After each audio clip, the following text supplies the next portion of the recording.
Hoje a gente vai falar um pouquinho sobre o que são fatores evolutivos. Os fatores evolutivos, na verdade, eles significam todos e quaisquer fatores que possam vir a interferir, mudar ou afetar de certa forma a frequência dos alelos numa população, a frequência dos genótipos e, por consequência, a frequência também dos fenótipos. Dessa forma, então, nós sabemos que os principais fatores evolutivos são migração ou fluxo gênico, que significa, suponhamos que numa população nós temos animais, sei lá, ursos, que são peludos e os outros pelados, assim com pelo bem curtinho. Se todos os ursos pelados resolvem migrar de uma área para outra porque está muito frio e estão morrendo de frio, isso afeta diretamente o tipo de genótipo que vai permanecer na população e, por consequência, o tipo de fenótipo. Vai virar uma população só de ursos peludos que ficarem e só de ursos de pelo ralinho nos que migrarem. Então, as migrações ou fluxo gênico podem afetar uma população. Por exemplo, se tu tem uma população só de ursos brancos e do nada começam a migrar só ursos pretos, essa migração trazendo outros alelos que antes não existiam, afeta o comportamento genético da população como um todo. Um segundo tipo, então, que nós temos de alteração ou de fator evolutivo são as derivas gênicas ou deriva genética. É uma oscilação na genética. Quando acontece isso, em geral tem um problema populacional, onde aumenta o cruzamento muito grande. Significa, os indivíduos do próprio grupo se intercruzam entre eles e não se misturam aleatoriamente. Quando acontece esse tipo de coisa, que é uma indução de cruzamento, há uma probabilidade grande da gente ter, nesses casos, o surgimento de um dos alelos que começa a ter mais vantagem. Ou é um dominante ou é um recessivo. E a tendência, se a gente começa a ter, obviamente sem querer, um favorecimento de um dos determinados alelos, a natureza vai começar a excluir o outro alelo e a população começa a ter uma uniformização genética. E aí começa a alterar as proporções dos alelos dentro do grupo. E isso pode afetar a população, porque se todo mundo fica geneticamente igual, aumenta muito a probabilidade dos indivíduos começarem a ter uma doença que dizime a população como um todo. Então, isso pode afetar bastante a população e criar uma catástrofe genética. Além disso, fatores que a gente já sabe que afetam diretamente o tamanho da população e o comportamento genético dela. Mutações. A mutação a gente sabe que ela pode introduzir novidades cada vez que ela altera uma sequência de genes, introduzindo novos alelos. Por exemplo, então a mutação, embora seja aleatória, ela é um fator importante que pode definir muitas coisas dentro do grupo, dentro da população, especialmente do ponto de vista genotípico, porque ela pode introduzir novidades genéticas no grupo. E então, o quarto tipo de fator evolutivo importante, que é a seleção natural. A seleção natural, como a gente sabe, depende diretamente das questões da natureza. Se está frio, se está calor, se está úmido, se não está, se está muito ensolarado ou pouco. Quando acontece isso, os fatores de seleção são muito variáveis, mas aí vem uma questão importante. Às vezes, tu vai ter um determinado tipo de gene, um determinado tipo de alelo, que por alguma condição naquele determinado local pode ter mais vantagem. Se este gene, em uma determinada situação, que a gente não sabe qual é que é, mas se um gene ele tem mais vantagem que o outro, a gente diz que esse gene apresenta maior valor adaptativo. Então, o que é o valor adaptativo? Valor adaptativo é um favorecimento para um determinado gene por causa de condições ambientais X, que a gente não sabe quais são. Agora, se a gente tem um indivíduo que tem um gene com um grande valor adaptativo, significa que ele é muito favorecido pela natureza, significa que a natureza vai deixar ele viver muito bem e provavelmente não vai tentar ficar matando ele por causa do frio, competidores ou calor. Então, a capacidade que a natureza tem de eliminar um indivíduo, de destruir ele, é o que a gente chama de coeficiente de seleção. Então, o coeficiente de seleção é a capacidade da natureza selecionar eliminando os indivíduos. E o valor adaptativo é a capacidade que a gente tem num gene de ser favorecido pela natureza. Sendo assim, os valores de valor adaptativo e coeficiente de seleção são complementares. Se a gente fosse colocar isso de forma matemática, cada um deles equivale a metade, 50%.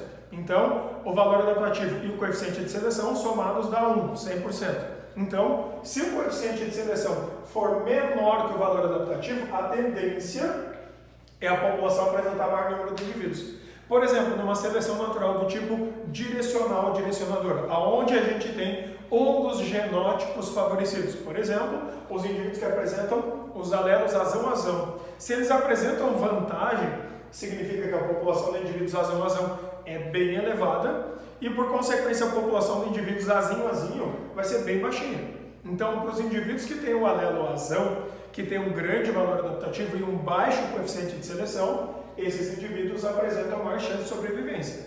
Então, nesse caso, com mais chance de sobrevivência, valor adaptativo mais alto. Agora, para indivíduos que não apresentam o alelo azão, que é teoricamente aqui o favorecido, esses indivíduos apresentam um valor adaptativo menor quando tiver só azinho e, portanto, um coeficiente de seleção mais elevado. Então, na prática é o seguinte, o coeficiente de seleção é o que tenta matar os indivíduos na natureza e valor adaptativo é o que favorece os indivíduos na natureza. E daí, quem é o alelo que é favorecido? Bom, em cada situação vai ser um diferente. Não esqueçam que os valores adaptativos e coeficiente de seleção podem variar se variar as condições ambientais. Por exemplo, no caso das mariposas de Manchester, que o Darwin estava analisando, que na verdade a gente analisa pelo neodarwinismo, acontece isso aqui, exatamente, é o que a gente tem, favorecimento daquelas borboletas que são naturalmente brancas e que apresentam então maior valor adaptativo. Quando muda as condições ambientais e a gente altera essas condições por causa da fuligem sobre as árvores, o valor adaptativo passa a ser maior para as outras, para aquelas que estavam embaixo.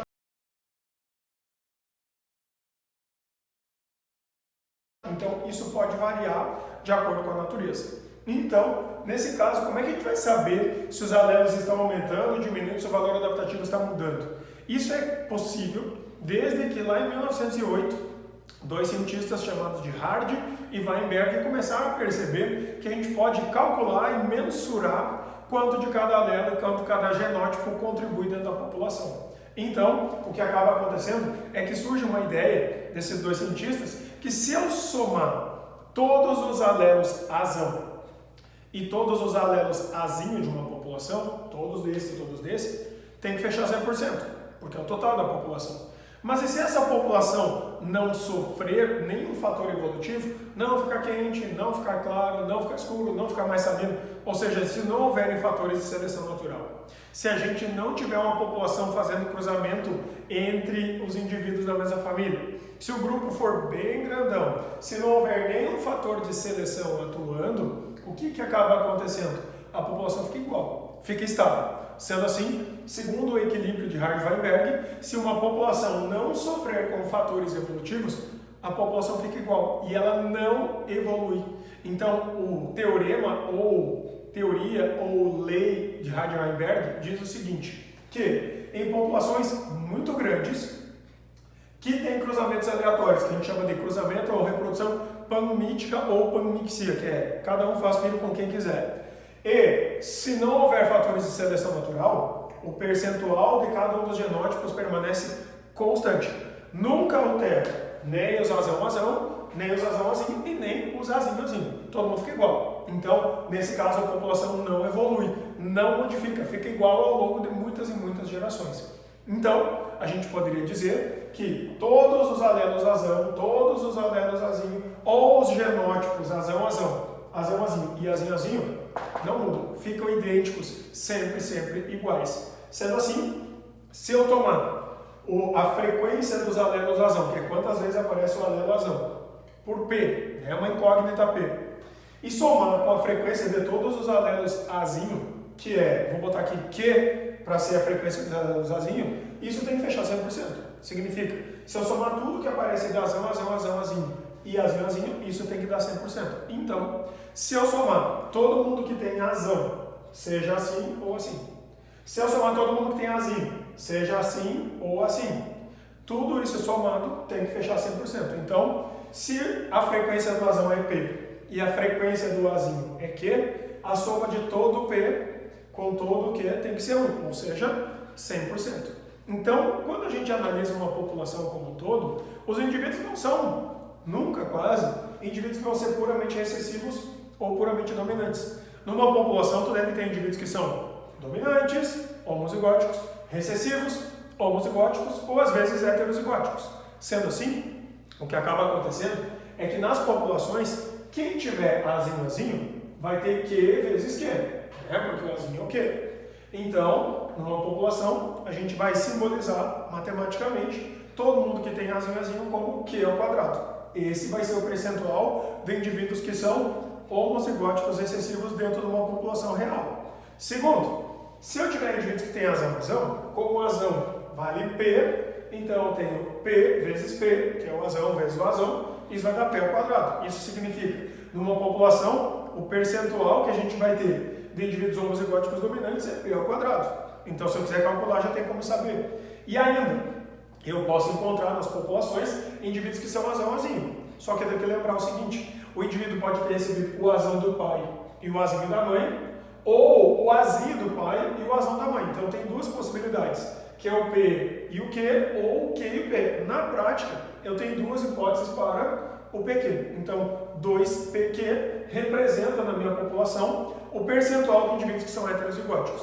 Dessa forma, na minha população, considerando que as populações realmente se cruzem aleatoriamente a esmo, eu vou ter todos os genótipos, o azão-azão, o azão-azinho e o azinho-azinho. Ou seja, eu tenho Q ao quadrado, tenho P ao quadrado, mas também tenho 2PQ. Então, nas populações como um todo, eu devo encontrar P ao quadrado, que são os indivíduos azão-azão, 2PQ, que são os indivíduos heterozigóticos, azão e azinho, e também os indivíduos Q ao quadrado, que são os indivíduos azinho-azinho. E somando todos eles, eu sei que tem que fechar 100%. Então, através dessas duas maneiras, através dessas duas formulinhas, eu posso achar ou o percentual de alelos, azão ou azinho, que eu tenho numa população, ou o percentual que eu quero de indivíduos azão-azão, indivíduos azinho-azinho ou indivíduos azão-azinho. Depende do que está sendo pedido para mim. E eu posso encontrar quantos indivíduos de cada grupo, de cada tipo ou com cada alelo tem dentro de uma população percentualmente falando. Então, esse é um mecanismo que prova se a gente vai ter maior ou menor valor adaptativo e coeficiente de seleção e também se as populações estão ou não estão evoluindo. Vamos ver um exemplinho. Numa população, então, de 10 mil indivíduos, 16% são indivíduos homozigóticos recessivos azinho-azinho. Dessa forma, o problema me pergunta o seguinte: qual é a frequência de cada alelo nessa população? E segundo, ele pergunta ainda, quais os percentuais de cada um dos genótipos nessa população? Bom, então ele já começou para nós dando uma informação, que é, os indivíduos azinho correspondem a 16%. Só que aí a gente sabe o seguinte, de cara, eu já vou marcar aqui para a gente poder lembrar, tá? Para não esquecer mais isso aí. A gente tem duas formulinhas que ajudam a gente a resolver esse tipo de problema. A primeira é a seguinte, quando eu quero achar o percentual dos alelos, isso aqui é o que eu vou utilizar. O valor de P representa o valor de todos os alelos azão, o valor de Q representa todos os valores de alelos azinho, e tudo isso somado tem que dar 100%. Então, valores de alelos eu acho com essa forma. Segundo, se eu quiser achar valor de fenótipos ou de genótipos que definem os fenótipos, eu vou usar a segunda fórmula, que é o que ele está pedindo aqui, ó. Genótipos. Então, quando eu quero saber alelos, eu uso essa fórmula. Se eu quiser saber genótipos, eu tenho que somar os genótipos, que são o genótipo azinho, azão e azão. Só que eu lembro que isso aqui representa Q ao quadrado mais 2 vezes PQ mais o P ao quadrado. Então, quando eu quero achar os valores genotípicos, eu vou usar essa fórmula. Então, primeiro, o que eu vou achar? Vou tentar achar o valor de cada alelo. Então, no primeiro lugar, qual é a frequência de cada alelo? Quanto tem de cada alelo? Então, eu sei o seguinte, que se os valores de azinho é 16%, azinho nós sabemos que representa Q ao quadrado. Então, azinho é igual a Q ao quadrado. Isso aqui equivale a 16% ou 0,16. Então, o valor de Q é igual a raiz quadrada de 0,16. E isso aqui significa, então, que o valor de 1Q para nós é igual a 0,4. Então, nós sabemos o valor de 1Q. Então, agora nós vamos usar a nossa fórmula, sabendo que P mais valor do Q, 0,4 é igual a 1. Então, P é igual a 1 menos 0,4. O valor de 1P é 0,6. Então, 0,6 da nossa população, ou seja, 60% da população carrega o alelo azão. Se eu quisesse saber quanto isso equivale dentro da minha população, só fazer uma regra de 3, é 60% de 10 mil indivíduos, dá para achar, é tranquilo, só fazer uma regrinha de 3. Segundo, vamos para a segunda parte, que ele pergunta agora, qual é o percentual de cada um dos genótipos da população? O primeiro genótipo a gente já tem, foi dado pelo próprio problema, é os indivíduos que têm azinho, azinho, que correspondem a 16%. Só que agora eu quero saber os indivíduos que são heterozigóticos, que é quem tem o azão, azinho, e os indivíduos homozigóticos dominantes, que é quem tem P ao quadrado. Então, primeiro, eu tenho o valor do P, tenho o valor do Q. É só substituir na nossa fórmula. Então, para achar os indivíduos que são azão e azinho, a gente vai pegar 2 vezes valor do P, 0,6, vezes valor do Q, que é 0,4. Então, nesse caso, é só multiplicar, pronto, tu já tem todos os indivíduos que têm azão e azinho. Que nesse caso é 6 vezes 4, 24, vezes 2, 48. 0,48, ou seja, 48% da nossa população tem azão e azinho. E aí, para achar o valor do genótipo dominante, que é os indivíduos azão-azão. Todos os indivíduos azão-azão apresentam P ao quadrado, que significa 0,6, que é o que nós achamos para o valor do P, elevado ao quadrado. 6 vezes 6 dá 36, né? Então, nesse caso, 36% ou 0,36 são os indivíduos que a gente vai ter que apresentam o genótipo azão-azão. Então, se eu somar também esses valores, isso também tem que fechar obrigatoriamente todo o valor adequado, né? Então, tem que fechar o 100%. Então, somando aqui todos esses valores que são os 16%, mais os 48%, mais os 36%, fecha com 100% da nossa população distribuído ou pelos seus genótipos ou pela frequência de cada um dos alelos. Mas e quando o teorema de Hardy-Weinberg não está certo? Quando as populações não estão paradas no tempo, estão evoluindo? Como é que a gente sabe que a população evolui? Bom, a gente sabe que ela evolui ou através das mudanças nas frequências dos alelos, ou seja, quando o teorema de Hardy-Weinberg não realmente funciona, significa está mudando o percentual de azão-azão, azão-azinho, ou através das evidências da evolução. Evidências que o processo evolutivo está acontecendo. Quase todas as espécies estão em constante adaptação, evolução, modificação. Às vezes de forma mais brusca, às vezes de forma mais lenta. Só que quando a gente tem alterações nos genótipos por causa, principalmente de algum dos fatores evolutivos, o que vai acabar acontecendo é que os indivíduos vão se modificar genotipicamente e depois fenotipicamente.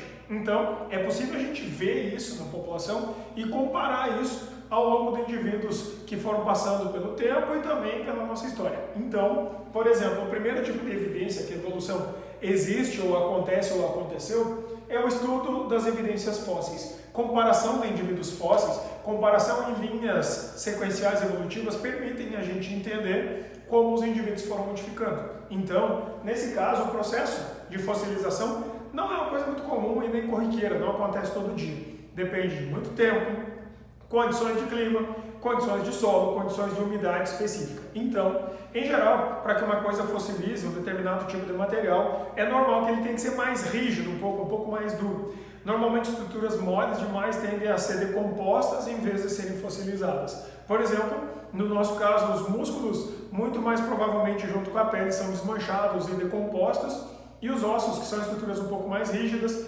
talvez cartilagens possam fossilizar. Então não é muito comum encontrar fóssil todo dia. E hoje, em função da grande depredação e modificação ambiental que o homem promove, a probabilidade de fossilização é bem mínima mesmo. Então, hoje nós sabemos então que acontece, né, esse tipo de eventual fossilização, principalmente com estruturas mais rígidas, como por exemplo conchas em molúsculos, ou o molusco em si, né, ele tende a desmanchar, mas a concha não, ossos de animais, fezes em alguns casos mais firmes, mais rígidos. Quando acontece isso é chamado de coprólito, que seria cocô petrificado.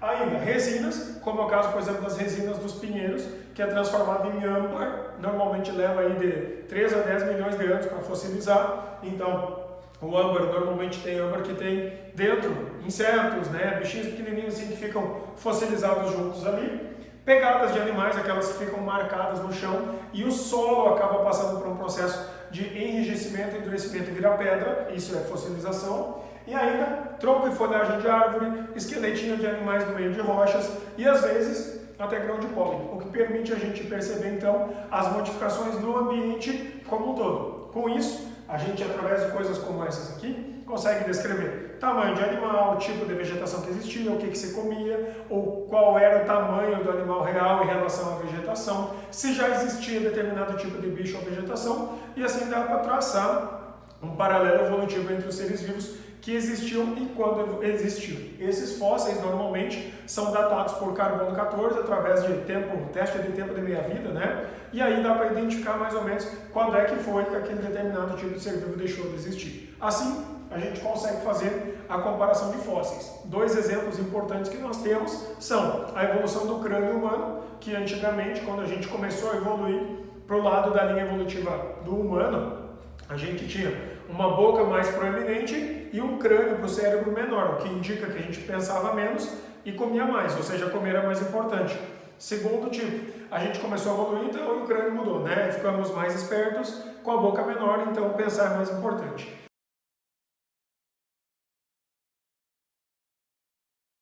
Segundo tipo de processo evolutivo, que é o da nossa coluna, a gente era indivíduo curvado, com as mãos no chão, né? Então, normalmente braços mais longos, mãos maiores para poder apoiar no chão, uma coluna curvada, um quadril modificado e ossos das pernas em tamanhos diferentes. À medida que a gente vai evoluindo rumo ao Homo sapiens, as mãos encolhem, a coluna fica mais ereta, ganha umas curvas para a gente poder ficar em pé e olhar mais para frente. Então, melhora muito a postura, diminui aquela situação do indivíduo estar muito baixinho, né? E modifica as estruturas ósseas para melhorar a condição de uma vida bípede, não mais apoiada no chão. Ou seja, as nossas mãos mudam e aí vem o polegar opositor, né? A nossa habilidade e capacidade de comer, pegar as coisas com a delicadeza e formando pinça, que é o único grupo que tem, que é o nosso, de fazer esse tipo de coisa. Então, considerando isso, nós temos algumas modificações que podem ser percebidas ao longo de todos os fósseis humanos que ficaram ao longo da evolução.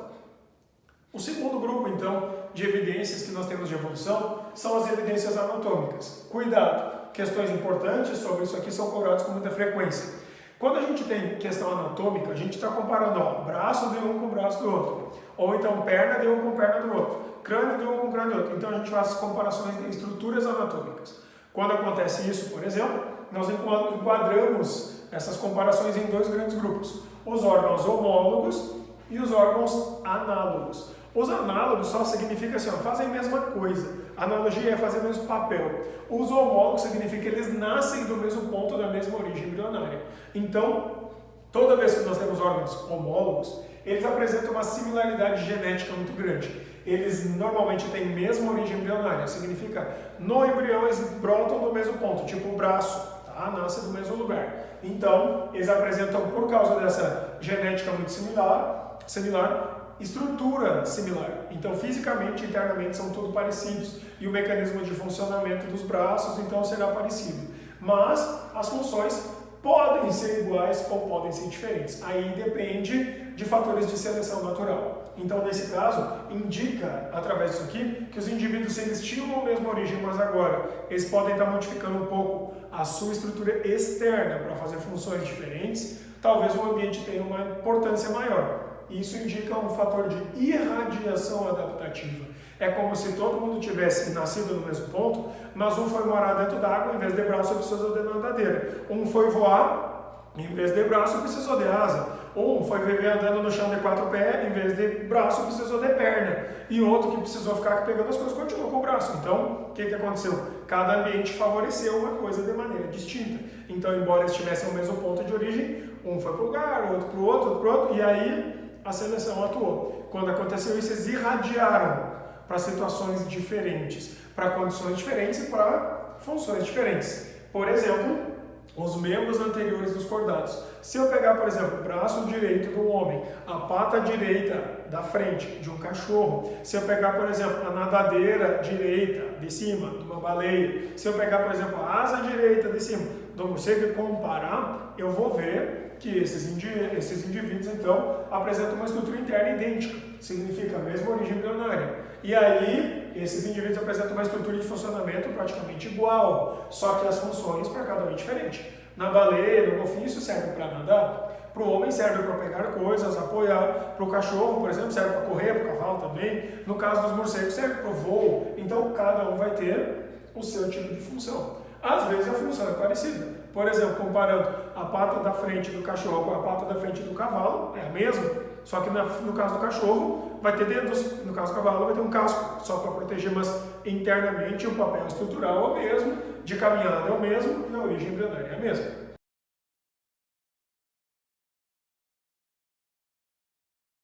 Agora, quando a gente tem um caso de órgãos análogos, que significa que eles apenas fazem o mesmo papel, aí o que acaba acontecendo é que a origem embrionária pode ser completamente diferente, ter nada a ver uma coisa com a outra, embrionariamente falando. Aí, estruturas físicas e de funcionamento completamente distintas, mas a função é a mesma. Se a função é a mesma, significa que nesse caso a seleção natural teve um papel muito importante. Por quê? Porque ela forçou os indivíduos, mesmo usando coisas que nasceram diferente, através de um processo de evolução, agora não, vão fazer a mesma coisa, mudou o órgão. Então a seleção natural selecionou a genética que fizesse aqueles órgãos, mesmo que tenham nascido com genética distinta, a poder fazer uma atividade igual. Então quando acontece isso indica que por processo de seleção natural, a gente teve uma seleção convergente, que empurrou os indivíduos para a mesma situação. Que foi o que aconteceu, por exemplo, com as asas dos insetos e das aves. Os insetos e aves, ambos têm origens embrionárias completamente distintas, mas chegou uma hora que provavelmente a natureza disse, ou vocês voam, ou vocês vão ser pegos pelos predadores. E aí, os que tinham genes que favoreciam o surgimento de asas e a capacidade de alçar voo, deram sorte. E então, nesse caso, os dois, mesmo tendo asas completamente distintas uma da outra, têm chance de voar. E aí, nesse caso, a origem embrionária é diferente, a estrutura é diferente e a função é a mesma. Quem tem asa voa. Então, isso indica uma convergência adaptativa, que significa a seleção natural, mesmo sendo em ambientes diferentes e com genes diferentes, ela favoreceu o mesmo tipo de atividade, o voo.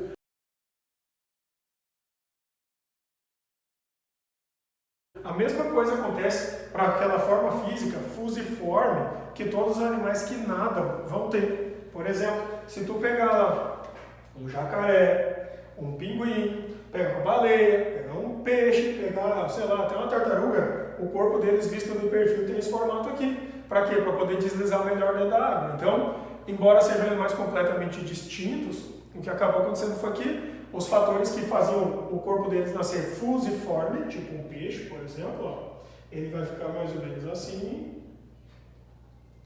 E aí isso melhora a aptidão dele a nadar. E todos os animais que apresentam um corpo assim também têm o mesmo tipo de aptidão, ou seja, nadam melhor. Agora, se pegar coisa com o animal que tem um corpo quadrado, assim, nesse caso a probabilidade dele nadar muito bem é muito pequena. Então, a natureza favoreceu os genes que apararam esses cantos aqui, fazendo com que os animais ficassem com o corpo mais fusiforme, mais espichadinho assim, favorecendo a natação. Ou seja, eles convergiram para o mesmo ponto, que é, vamos fazer isso desse jeito porque é melhor. Então, cuidado ao comparar esses dois tipos de evidências. As anatômicas, que são aquelas que basicamente vão ser quando os indivíduos só têm origem embrionária igual, e em especial as análogas, as analogias, que são principalmente quando a gente vai ter indivíduos que apresentam, então, órgãos que devem realizar o mesmo tipo de papel.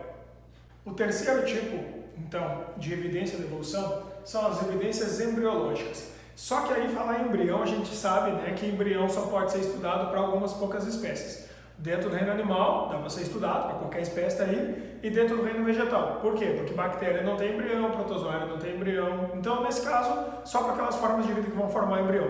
Predominantemente planta e bicho. Então, nesse caso, eu preciso saber como é que se desenvolve o embrião de cada um deles. E no reino animal isso é muito, muito bem estudado. Quando a gente estuda toda a parte da embriogênese, onde tu estuda mórula, blástula, gástula, neurula, e aí o que acaba acontecendo é que tu consegue desenvolver uma ideia de aumento de complexidade, entendendo quem é diblástico, quem é triblástico, quem é celomado, acelomado, pseudocelomado, consegue identificar quem é protostômico ou deuterostômico. Então, a gente compara os embriões. Quem tem embriões que desenvolvem de forma mais similar é mais parente. Quem tem embriões que desenvolvem de forma mais estranha ou menos parecida é menos aparentado. Então, exemplo simples aqui que é o seguinte. A comparação, né, desenvolvimento embrionário, principalmente entre os animais. Peguei 3 animais aqui, um artrópode, um equinodermo e um cordato. Vamos pegar qualquer bicho, tá? Um inseto, uma estrela do mar e um peixe, ou humano, tanto faz.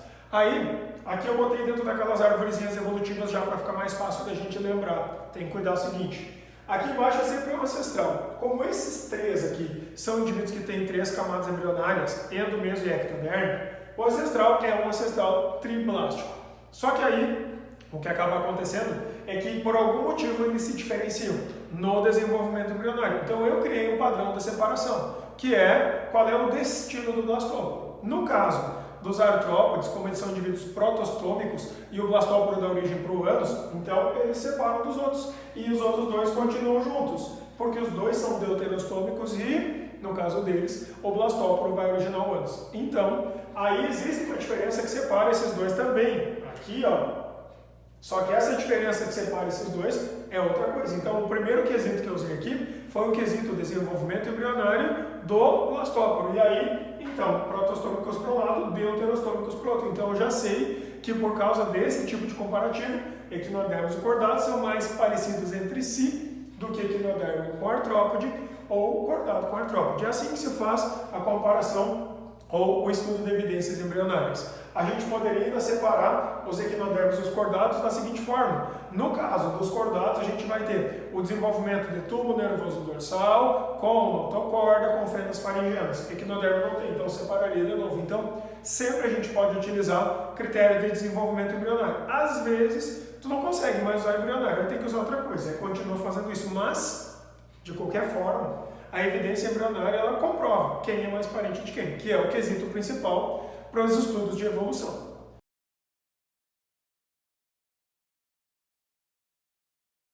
Além disso, então, a gente pode pegar outros tipos de provas, como, por exemplo, as evidências comparativas por órgãos vestigiais.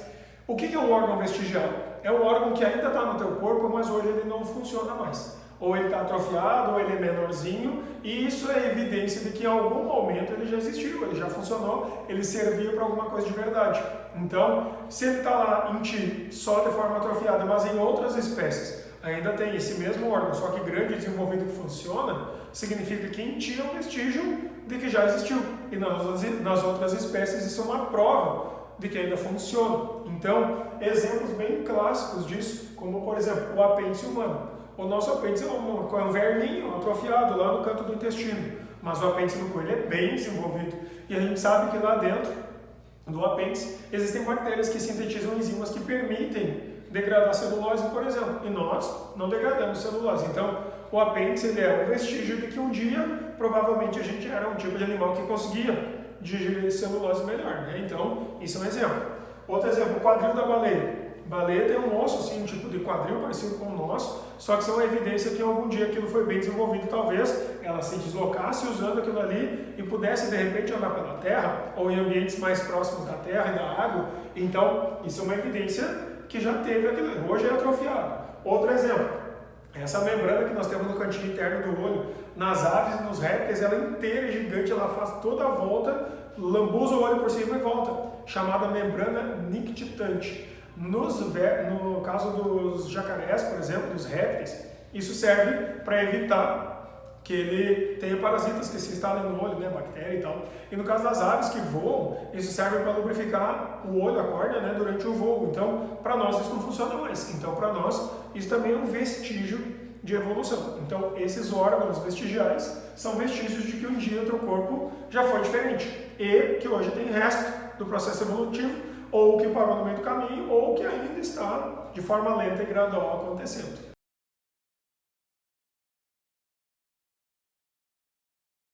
E então, nós temos o último tipo de evidência evolutiva. Esse último tipo de evidência evolutiva que nós vamos ter é, na verdade, uma evidência, vamos dizer assim, muito moderna. Enquanto a embrionária é mais ou menos, o fóssil é a mais antiga de todos, a evidência bioquímica ou evidência genética dependeu da gente estudar genética. E a gente sabe que a genética continua sendo estudada. Então tem muita coisa para a gente descobrir. Mas a gente já descobriu que dá para fazer um comparativo de parentesco entre as pessoas, identificando quem é mais parente de quem. Portanto, a gente pode fazer comparações dos únicos 3 tipos de moléculas que vão estar em tudo que é forma de vida: DNA, RNA e proteínas. Então, quando eu comparo o DNA entre 2 indivíduos, eu sei o quão parecidos eles são a partir da comparação das sequências de nucleotídeos dos seus DNAs. Então aqui, ó, as evidências bioquímicas ou genéticas são comparações básicas entre moléculas genéticas, especialmente DNA, que é o mais importante, depois o RNA e proteínas, que são sequências do processo do DNA, da codificação genética. Então, se eu pegar, por exemplo simples aqui, ó, peguei o indivíduo A, que tem a sequência de nucleotídeos TAC, GAC, CCA, GC. O indivíduo B, ele tem a sequência TAC, CAC, CCA, GG. O indivíduo C, ele tem a sequência TAC, GAC, CCA e GG. Considerando isso, eu vou ver o seguinte, ó. O primeiro, em relação ao segundo, tem uma pequena alteração, tá aqui, ó. E tem uma segunda alteração, está aqui. Já o terceiro, ele tem a primeira trinca igual, a segunda trinca igual à do primeiro, a terceira trinca igual para todas e a última, a desse indivíduo ser igual à do B. Significa o seguinte, a gente deve lembrar aqui, ó, que cada trinca codifica um aminoácido da proteína, né? Então, o que acaba acontecendo aqui? No início, todo mundo era igual. Então, A, B e C estavam geneticamente idênticos, até aqui, a primeira trinca. A partir desse momento, o que acabou acontecendo? A gente teve um deles, que foi o B, que sofreu uma alteração. Sendo assim, o que acaba acontecendo é que o B, neste ponto, migrou para cá. Então o B se separou, porque ele foi diferente. Então essa linha vai ser a linha que vai dar origem para o B. E lembrem, aqui em cima fica a linha da atualidade, né? Então, o que acabou acontecendo? O B ficou para cá. Significa, seguem para lá apenas o A e o C. Então, o que acabou acontecendo? A e C seguem para lá. Então, essa segunda trinca, eles são iguais, o A e o C. E aí, essa terceira trinca, eles são iguais, o A e o C, porque o B já está separado, né? E aí chega na última trinca, que na verdade não é uma trinca, é uma dupla de nucleotídeos, onde o C tem uma sequência igual à do B. Então, significa que o C ficou virado para o lado do B, porque eles têm uma sequência que é parecida e ficou diferente do A. Então, o A seguiu seu caminho separado e a nossa sequência de organização dos indivíduos agora ficou assim baseado na comparação dos seus nucleotídeos. Então, a gente consegue perceber que o C e o A realmente eles são mais parecidos entre si, porque a sequência de nucleotídeos deles é mais parecida. Mas lá na finaleira, a gente vê que o C teve alguma modificação que fez ele ficar parecido com o B. Então ele fica virado para o lado do B também. Então a gente consegue descrever o grau de parentesco evolutivo entre os indivíduos através da comparação do material genético. De todas essas que a gente viu, qual é a mais confiável? A última, a mais moderna, que é aquela que dá muita certeza de que nós estamos falando a verdade. Então aqui é importante cuidar que nesses exemplos chamados filogenias ou então chamados de cladogramas, esses cladogramas na verdade são um tipo de ferramenta utilizada pela sistemática, que é a forma de classificar os indivíduos de maneira moderna. Lembrando que sempre na base vai ficar o indivíduo que é o ancestral e sempre aqui no topo estão os indivíduos que são os atuais. Então aqui é passado e aqui em cima é presente. Então cuidado, porque pode se cobrar bastante questões sobre as evidências da evolução.